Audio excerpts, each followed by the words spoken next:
Good day and welcome to another series of the 1873 Speaker Series, and today we're going to be having a special guest, but let me make sure that you understand that the 1873 Speaker Series is a product of the University of North Georgia Alumni Association in cooperation with the North Georgia Corps of Cadets Association, the Women of North Georgia, and the Young Alumni.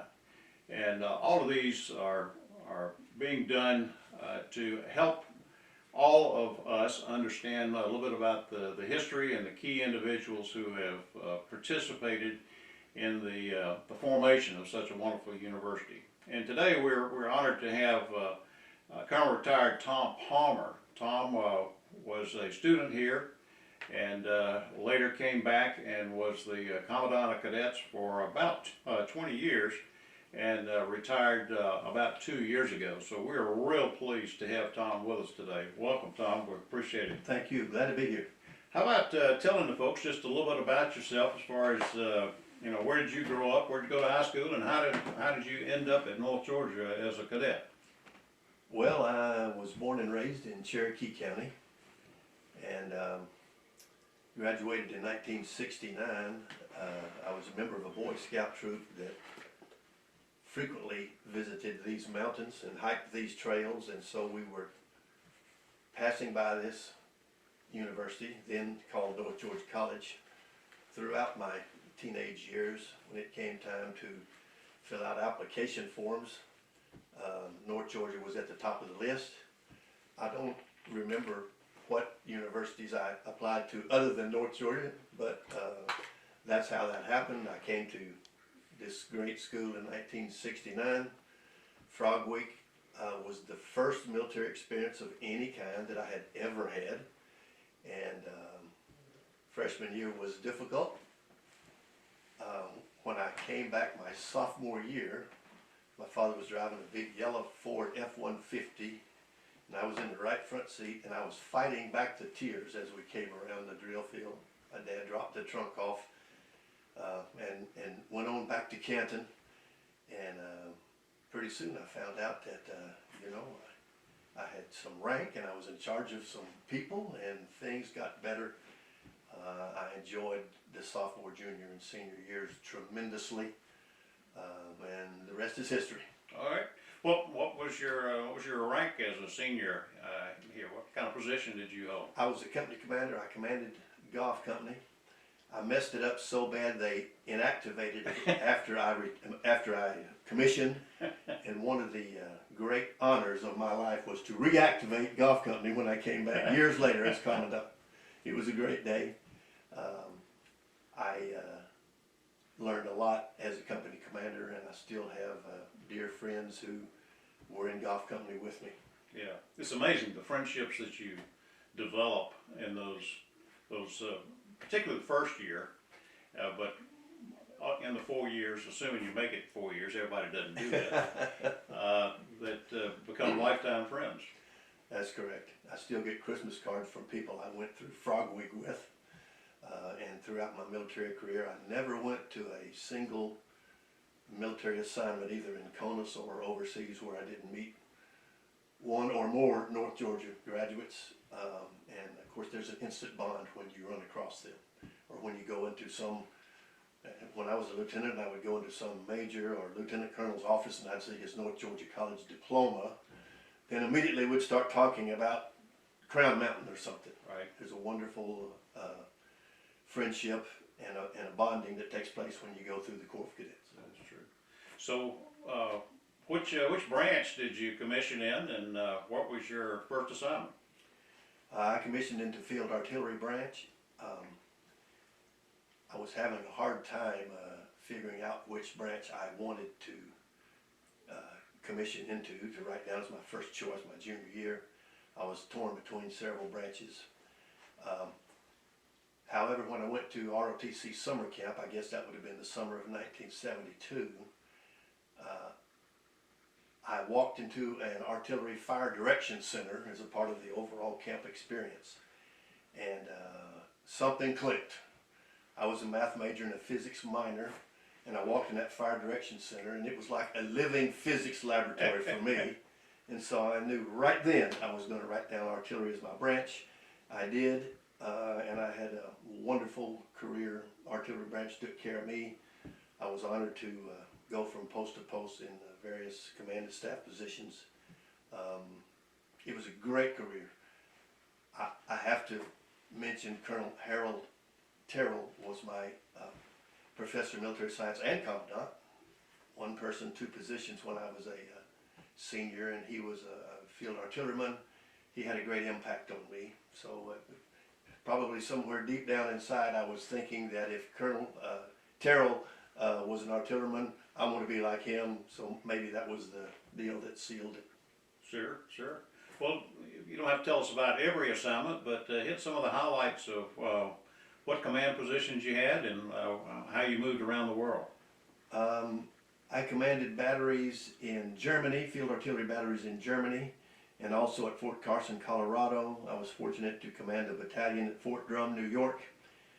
Judy and I had 2 tours overseas in Germany. We absolutely loved it. Those were artillery assignments also. I was the Deputy Fire Support Coordinator for 5th U.S. Corps in Frankfurt there for a time, working for a general named Lynn Miller, a great artilleryman. In fact, Judy and I were trying to figure out a way to go back to Germany for a 3rd tour when the phone rang one day. I was at Fort McPherson, Georgia at the time, and the phone rang one day and it was Dean Himes, and he talked to me about becoming the professor of military science. I drove to Atlanta as fast as I could drive, interviewed for that position, and that's when I first met Gerald Lord. I know you've interviewed him on this series too. He's a dear friend of mine. I had a great interview with Mike Himes and Gerald Lord and Dr. Sherm Day and others. Went back to Fort McPherson, got a letter in the mail that says you're a non-select.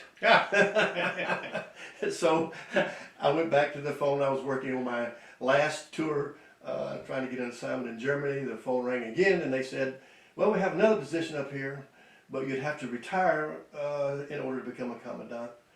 I did, and the rest is history. I stayed 20 years after that. And I'm thankful to Mike and Gerald and Sherm Day for the opportunity. Right. Well, I remember when you were, I think I was on the alumni council at that point. Yeah. And we were real excited about having you, and it certainly has worked out. The 20 years that you served as the Commandant of Cadets were some of the formative years that really helped put the school back in the direction that it needed to be, and continue with the strong legacy, particularly of the military. Well, when you first came back as Commandant, what did you find? What was your impression when you came back? The first thing I found was women in the Corps of Cadets. That was unheard of when I was a cadet. I'm glad we moved in that direction. That was a wonderful decision. I also found a Corps that wasn't quite as big as I thought it should have been. And I found great leaders all over the campus. I just had the opportunity to come at a time when we were trying to build the Corps of Cadets up in both quantity and quality. Usually they work inversely, Right. but I was pleased to watch the Corps grow in both quantity and quality for 2 decades, and that continues under the leadership of Joe Matthews, and it was a wonderful experience for me. I love being around young men and women who are trying to do the right types of things and who believe in something bigger than themselves. And that when you serve in any position for 20 years and you watch young people come in, you get 1 year older, but they still come in as 18-year-old freshmen. And so you go through a period of time where you enjoy watching frogs turn into seasoned leaders, whether they go into the military or into the civilian sector. There's a great growing process process that takes place Right. between 18 and 23, and it was a wonderful thing to watch. Made me feel young every day. And the university has, for years and decades, provided that leadership laboratory for those of us who went through it to be able to experiment and learn and grow and take on responsibility along that. I want to talk more about that, but you mentioned something I'd like to make sure everybody understands. You mentioned the women in the Corps. Of course, that had actually happened, I guess, a couple years before you got here. But can you share with us a little bit about, as I recall, the history that we were the first unit, college ROTC unit or academy to admit women into the Corps of Cadets? I believe that is the case. I'm not exactly sure of the historical date here, but we have an alumnus named Elvin McNeil, Yep. who's a good friend of mine, and Elvin did a lot of research on this, and I'm convinced he contacted every senior military college in America and got information from them, and I'm convinced that we brought women into our Corps shortly after I left here as a cadet in 1973. We brought women in immediately, and we were the first senior military college, to the best of my knowledge, based on Elvin's Right. research, that made that happen. That was a very good decision. Women have performed leadership duties in every position, including brigade commander here, Right. and they have excelled since the day they were brought in. And as I recall, of course, it started off as a minor percent of the Corps, but it's up to somewhere around 20%, I believe, now of the total. More than 20%, that Yeah. was the last I read. Right. And that is a trend nationwide. The other senior military colleges continue to bring in more women and raise their percentage. And West Point is probably the highest percentage that I know of, as far as military schools are concerned, of women in leadership positions. So that's a trend, and the women are doing great. Sure. Well, let's go back and talk a little bit more about your impressions here and some of the things that that happened during your 20 years. Because that's a long period of time, and we had some great growth and as you were already referring to in the academics. Because I often kid that I'm not sure they would have let me in today based upon my high school record and SAT scores, but the GPA has continued to rise. But why don't you just talk a little bit about the academics and what you saw happen over your 20 years? I'm well known as an academic fanatic. I'll just get that out of the way. I was a proponent for academics my entire tenure as Commandant. When I got here as Commandant, I began to visit the other senior military colleges. We have conferences, SMC conferences, and each SMC hosts a conference on an annually, and we rotate from campus to campus. So you get an opportunity to get to know your counterparts at those universities and to see what they emphasize and how they use their resources. And I just noticed that some of the other senior military colleges probably placed more emphasis on academics than we did when I first got here. It makes sense to do that. Number one, because this is college, and no matter what you say, good grades are at least an indication that you're able to master this complicated route that we call higher education. It makes sense for cadets to be encouraged to perform well academically, and also for those who are going into the military. Of course, the academic piece has always been influential in their ability to gain their branch and or their first duty of choice. So I focused on academics a lot.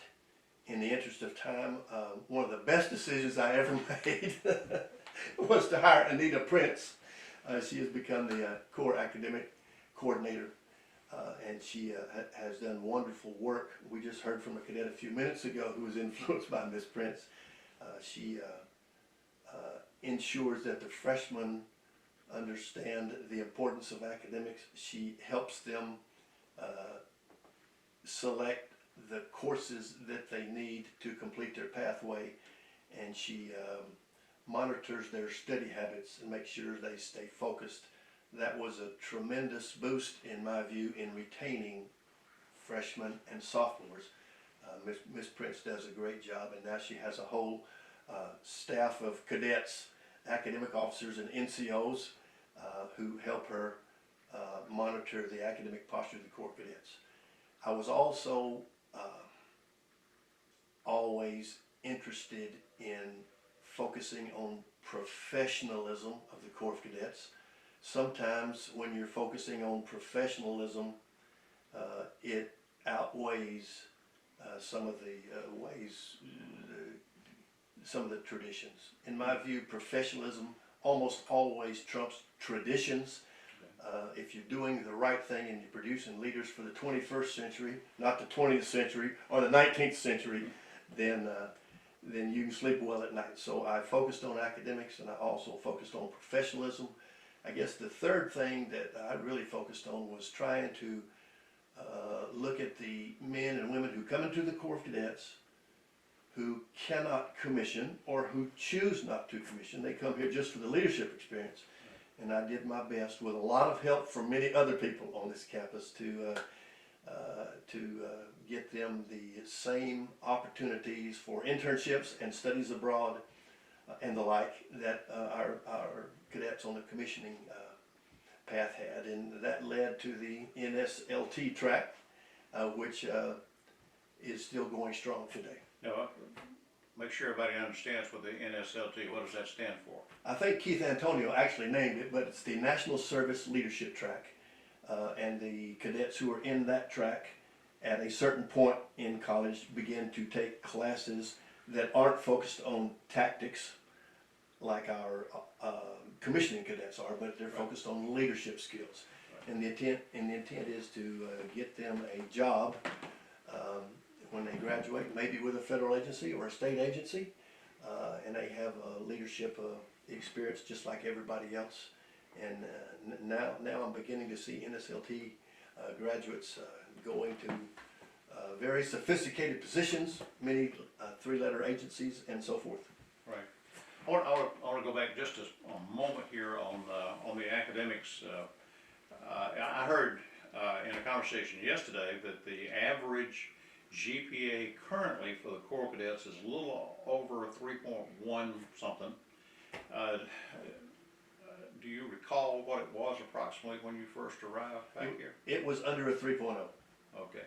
And we worked hard on that. And now, if you were to the senior military colleges have such advanced, sophisticated, focused programs, in my view, that it is very common for men and women to have stellar GPAs. You'll find 3.0 GPAs at all the senior military colleges. People focus on that, and it's kind of a nationwide trend. I'm not saying it has become easier by any means.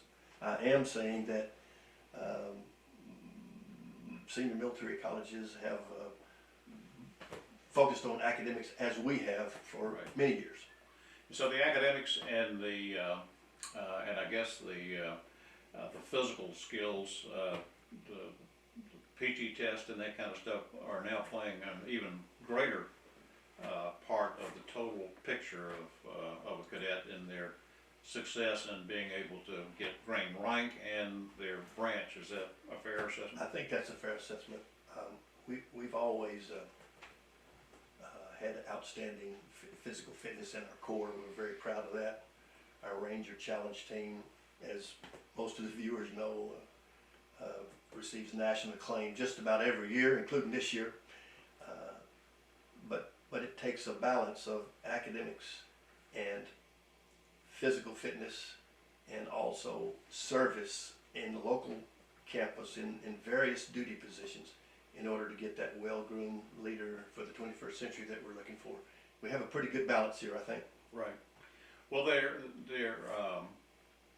a lot of people I would remember some of the organizations that you could be in when you were on the campus, including the Blue Ridge Rifles and the rifle team and that kind of stuff. But that seems to be that there's even more than there used to be. Can you share a little bit about that?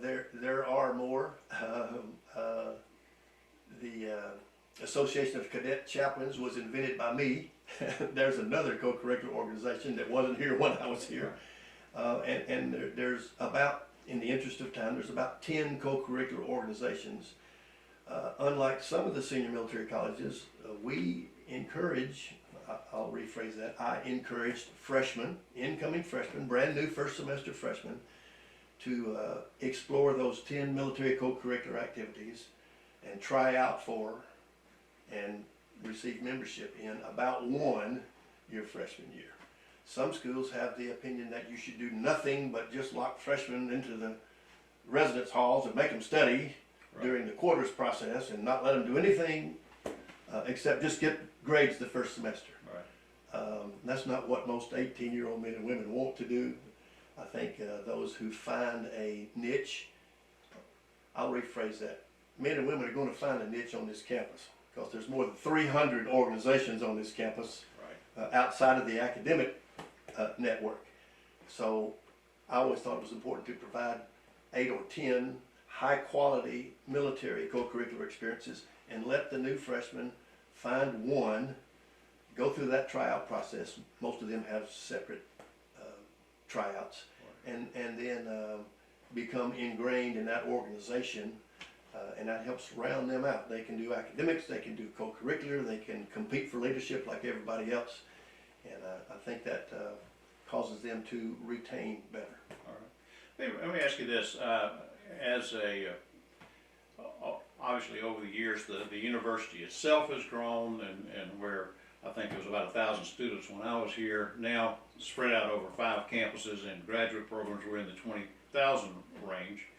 And as a result of that, even on just looking at the Dahlonega campus, the percentage of the Corps is a smaller percentage of the total student body than it used to be. However, there seems to be something, I've heard it from others, that runs through the DNA, so to speak, of this particular campus, that it influences the non-cadets as far as seeing the discipline, seeing the integrity, seeing the accomplishments of the Corps. Has that been your experience, or do you have any insights there? It's definitely been my experience, and I've heard that hundreds of times from faculty members and staff members, and also parents who visit our campus and watch our cadets interact with the civilian students. When you're doing the right kinds of leadership tasks, and you have an organized structure like the Corps of Cadets, and you have people in positions of increasing responsibility, and everybody can watch them climb the ladder, so to speak, then that process rubs off on everyone.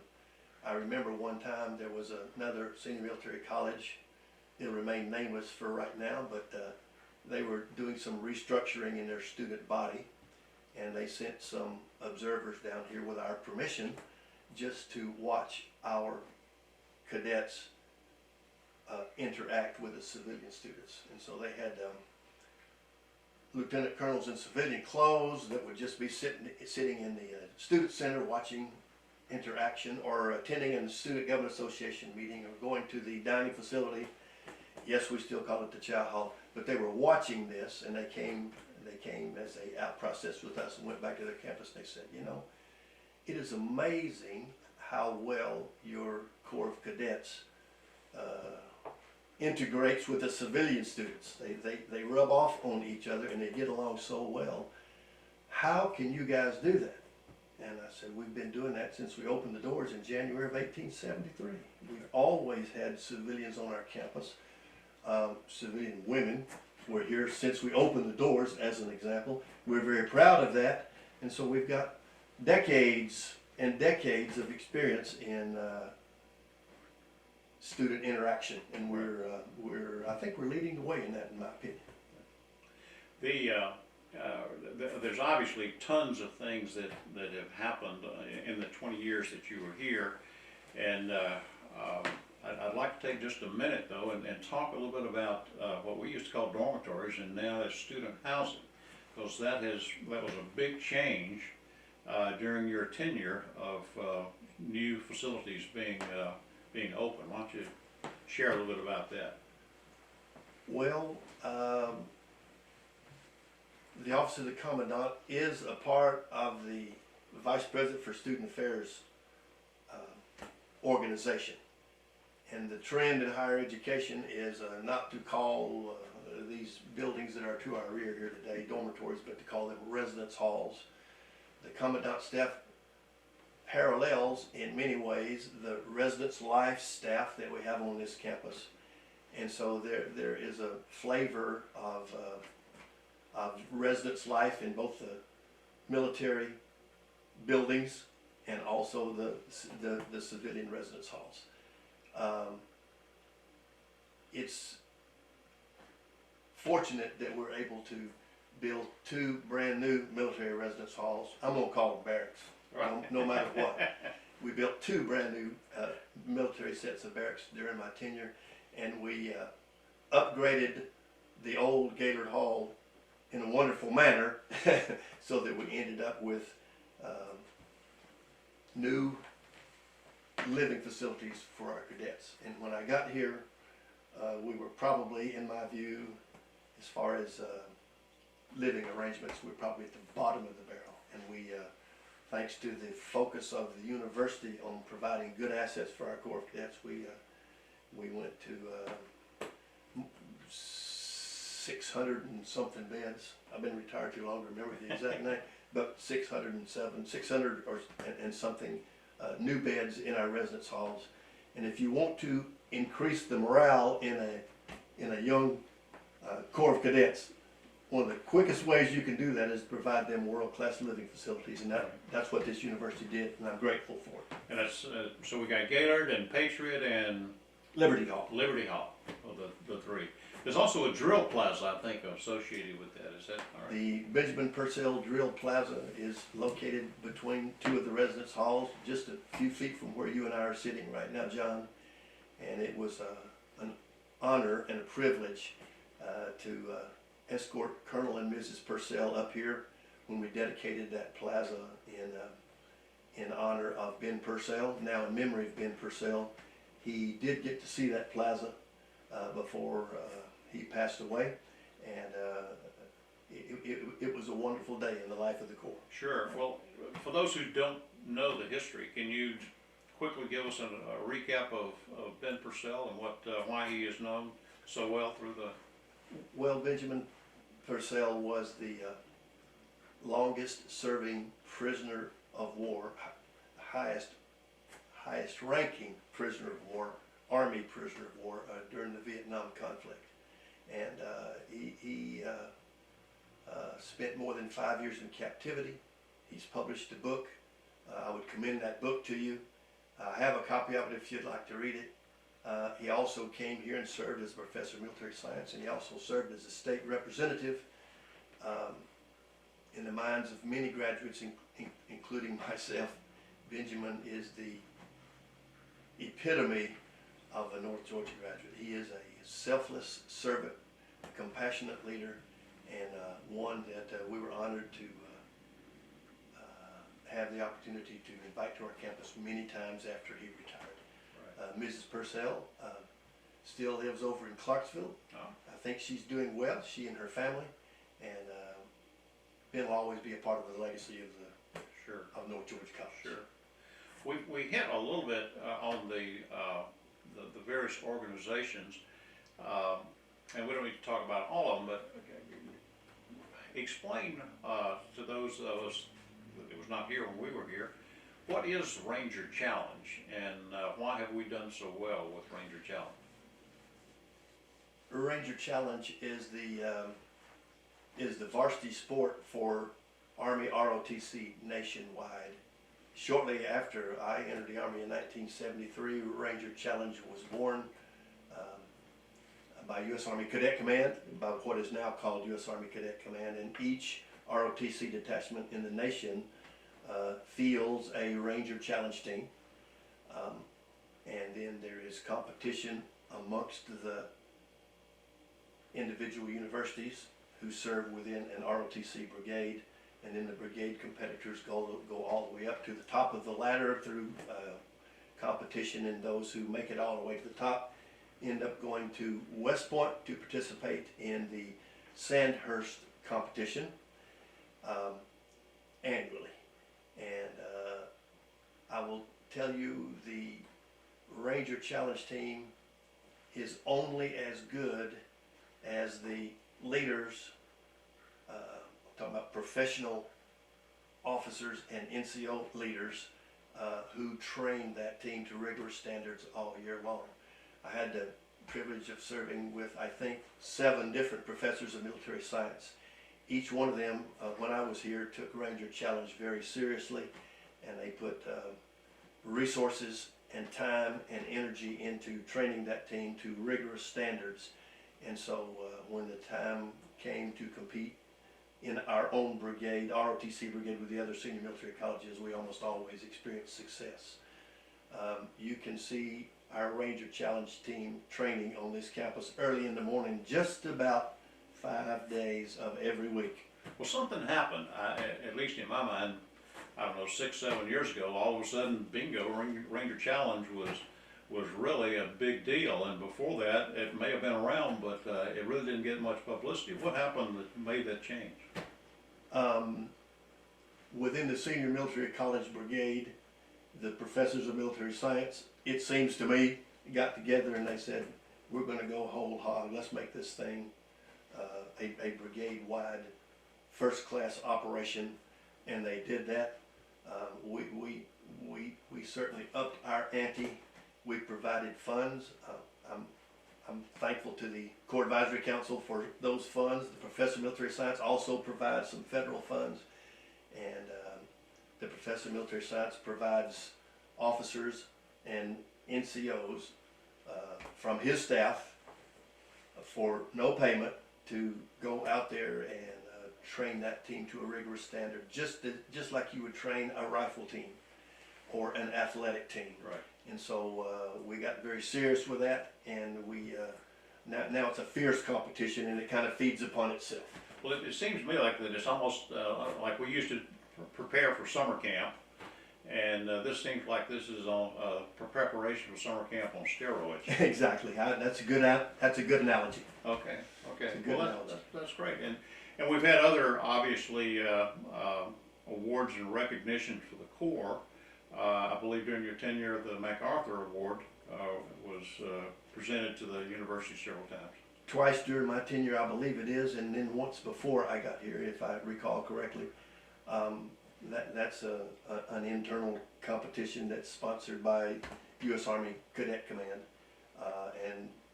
and one SMC usually rises to the forefront each year to capture that trophy. In reality, it's very, very close competition based on a point system, and all the SMCs have excellent programs in my view. Sure. And we've got the Blue Ridge Rifles obviously has done well over the years and continues to represent the university well. There's there seems to be a growing trend, I guess you might call it, about the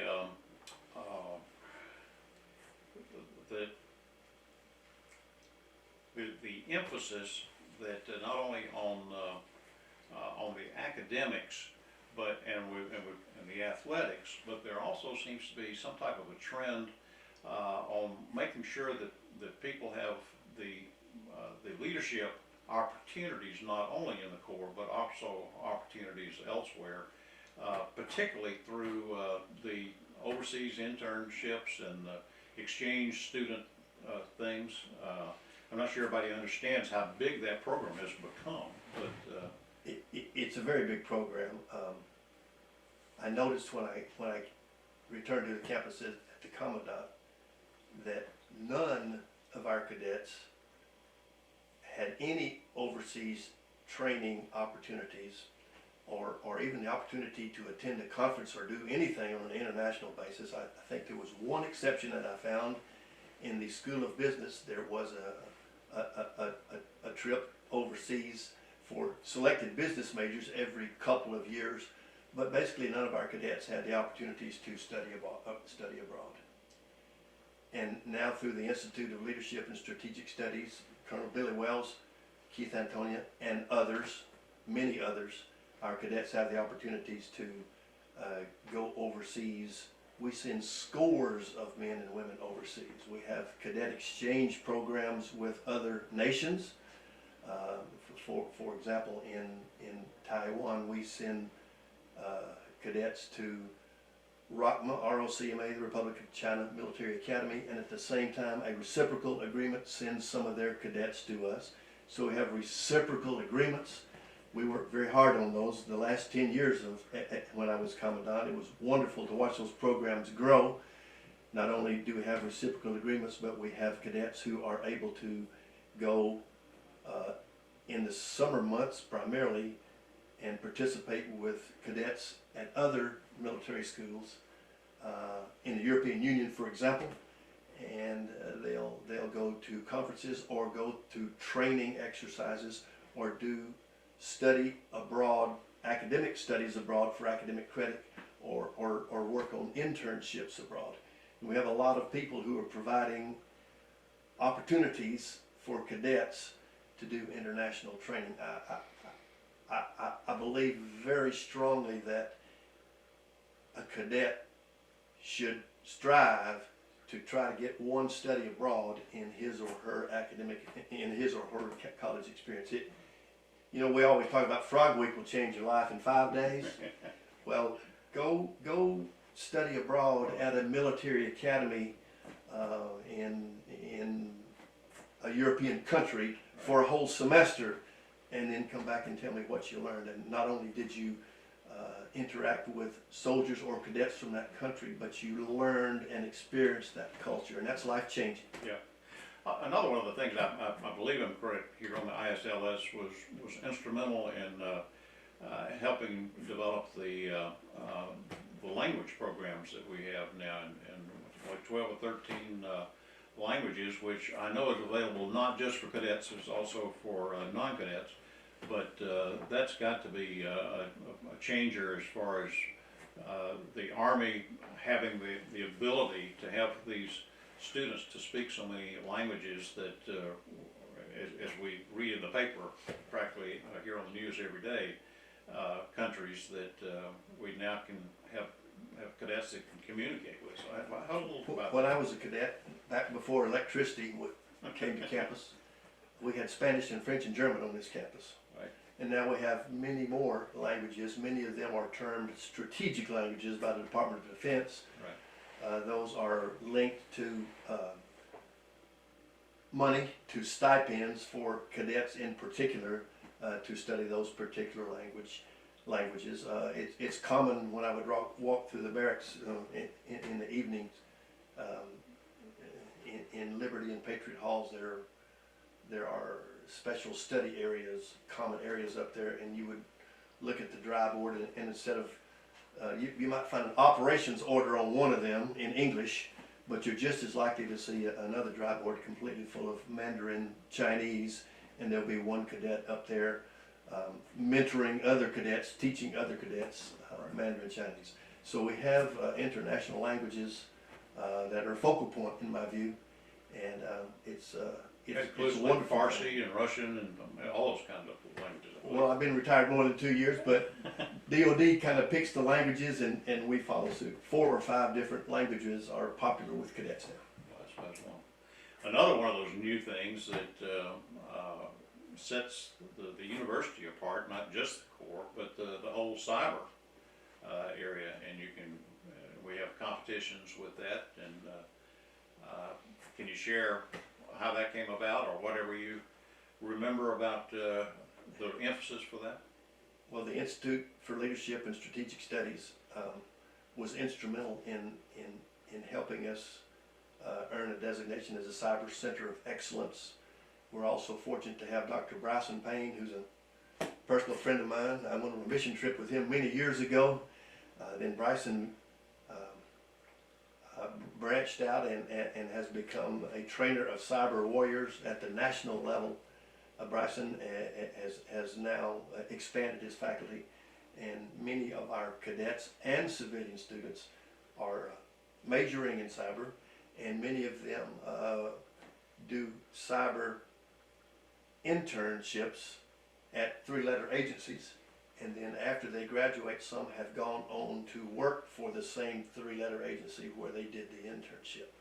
So cyber is a very important field, and the SMCs have come together and received federal funding in last year's budget. To tack onto that, I don't remember exactly how many years ago, but let's say 5 years ago or so, the Army actually created a cyber branch, did they not? That it's just like infantry and artillery. Obviously it's brand new, and this, as I recall, the first commander of that unit was actually a North Georgia guy. I think that's the case. I believe we've produced somewhere between 5 and 10 cyber lieutenants now who have branched cyber, and they receive a world-class education right here from Dr. Payne and his faculty members, and they compete nationally for that particular branch. Sure. And you mentioned earlier that you had served with about 7 different professors of military science, but you also served with a lot of presidents of the university, and we've been very fortunate, particularly in the last 20 years or so, to have some really outstanding presidents. But reminisce a little bit about some of the interaction you might have had with any of these. Well, I was hired by Sherman Day. Let's get that out of the way, and I'm grateful to him to this very day for giving me the opportunity. After Sherman, I worked for Nat Hansford. That was a wonderful opportunity. Nat, by the way, most people didn't realize that Nat spoke Army quite well because he was a USAR colonel, a JAG colonel. So of all the presidents that I had, he spoke my language with clarity. Right. David Potter came next. He was a wonderful president to work for. David challenged me one day in his office. I used to go up there for my Monday meetings, my Monday weekly meetings, and he challenged me one day. He said, you know, you might want to figure out a way to raise some private money for the Corps. And so he said, you know, in the business college, they have a business advisory council. You think you could have some sort of military advisory council and get into fundraising? And I said, Dr. Potter, I don't know anything about fundraising, but I will look into it. And because of those few sentences that he spoke, the Corps Advisory Council was born. You served on that. Right. Thank you for your service. It continues to this day, and then the Corps Advisory Council provides funding for our Corps of Cadets above and beyond state and federal funding, which we desperately need during these times of declining budgets. And then after, let me finish the presidents, and then after David came Dr. Benita Jacobs, a dear friend. I just saw her this week at a function. In fact, yesterday, Benita's doing a great job, and it's been, the Commandant has a wonderful opportunity to interact with the president of this university on a frequent basis, and it was always a privilege to provide military advice to those people in senior positions. And she, along with the others, but she, being the most recent, has been a huge supporter of the Corps and stands with the Corps and all of the other auxiliary operations of the Corps. So we're real privileged to have Dr. Jacobs with us. I used to say when I was Commandant, nobody moved faster on this campus than Tom Palmer, except for Benita Jacobs. She is everywhere all the time. She now has 5 campuses to focus on, not just one. But as the university has grown, she has done her very best to reach out and interact with all aspects of the university. Right. But the Corps is near and dear to her heart. And oh, by the way, she has a degree from Texas A&M, one of our competitors. So I sometimes rib her about that. Well, I can't let you off the hook here. Certainly the Corps Advisory Council was the first one of those organizations. But there's another organization that I actually a little close to that you were also instrumental, and that's the North Georgia Corps of Cadets Association. Can you tell us about how that came about? The NGC, the NGCCA, as we began to raise funds, we realized we needed to raise friends. It's always helpful when your alumni with any type of connection to the military come back and participate in some way. We kind of tagged the Corps Advisory Council with the mission of raising money for the Corps of Cadets. And then as the Corps continued to grow and the university continued to expand its mission, we realized that we needed more military friends to come back. So the NGCCA was born, a rocky start, but going gangbusters now. And if you're watching this little interview here today and you're not a member of the NGCCA, I would ask you to please join. We need your support, and we need you to become a friend of the Corps. When I was Commandant, I was always interested in bringing our military alumni, many of whom have distinguished careers and have excelled at the highest levels of business, medicine, and law, and the military. And I was always interested in bringing them back to campus, not just on the third week in April, which is you know, alumni weekend. We come on back in April, but if you really want to make a difference, come back to some of our other functions and get to know a cadet when he or she is a sophomore or a freshman, Right. and then follow them as they proceed through the ranks. It means the world to cadets. I went to Boar's Head weekend, this last iteration, and it just thrilled me when I walked into the Convocation Center, and at the end of the formal presentation, we had a speaker. At the end of the formal presentation, we had hundreds of cadets and more than 100 alumni all on the floor talking to each other. Right. And that's the way you get a job. I always try to tell cadets, yeah, have a good resume. Okay, have a real good resume and keep it updated. And join LinkedIn, but you need to have 3 to 5 human beings that you know on the day you graduate and you have a connection with. That's the way you get a job. And so if you're not in the NGCCA, we want you there, and we want you to come back and meet the cadets. And I know Joe Matthews would say the same thing. He would. Well, I've got to share with the group here, those of you that know Tom Palmer know that he is go, go, go, go, and has tons of ideas. And when we first started the NGCCA, I went and said, Tom, what kind of things do you want us to do? That was a mistake. And and I kid you not, I received 4-page document, single space, with item after item after item that he could use some help with. So we're trying to fill that as best we can. But before we wrap up, let me ask you a couple more things. You mentioned Judy a couple times. Your wife now for 48. 48 years, and I assume you met here on the campus? We did, and I know some of you read the Valentine message that, you know, somebody held a gun to my head and made me put a Valentine's Day message out. No, I kind of volunteered and told Wes Thomas to leave me alone. I met my wife when I was a senior in the fall of 1972. I was commanding golf company. She was a cheerleader, and I was pretty impressed by the way she looked in her orange, I think they call those things culottes, those cheerleading uniforms.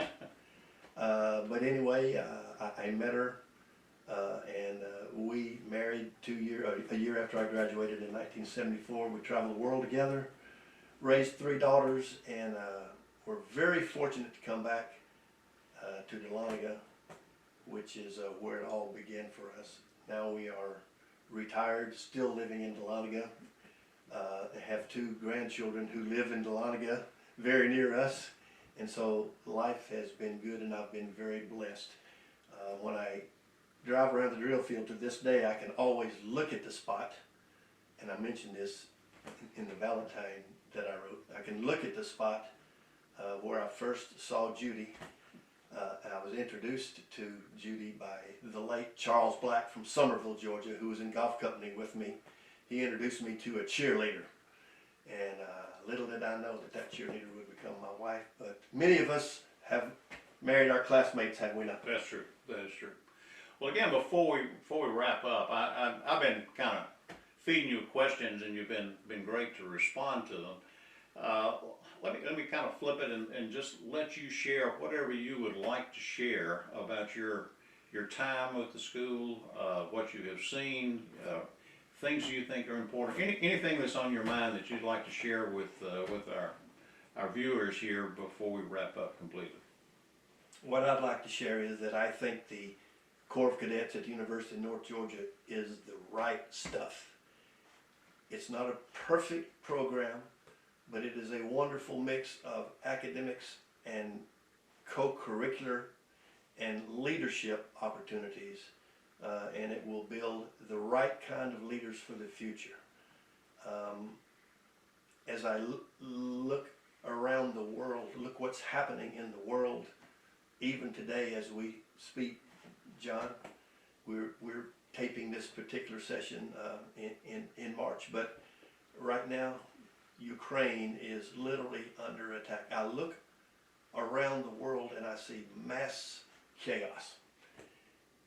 And there's never been a time, in my view, in the history of our country when we need leaders to step forward with high principles of leadership and an understanding of how to make an ethical decision.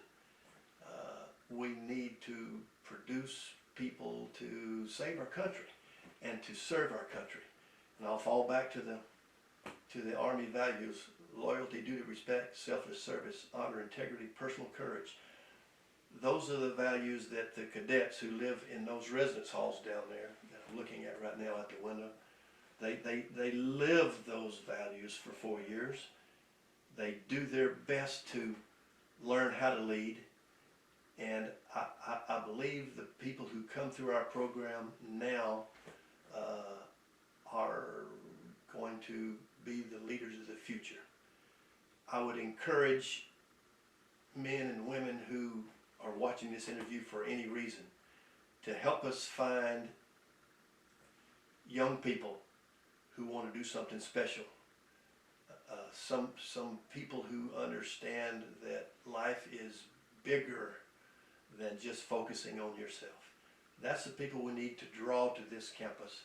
I'm praying that for another 100 or 200 years we'll continue to bring high school students in and put them through this crucible, this leadership laboratory we call the Corps of Cadets, so that our country can be served well in the future. Now's the time, and we're going to hold the line in Dahlonega.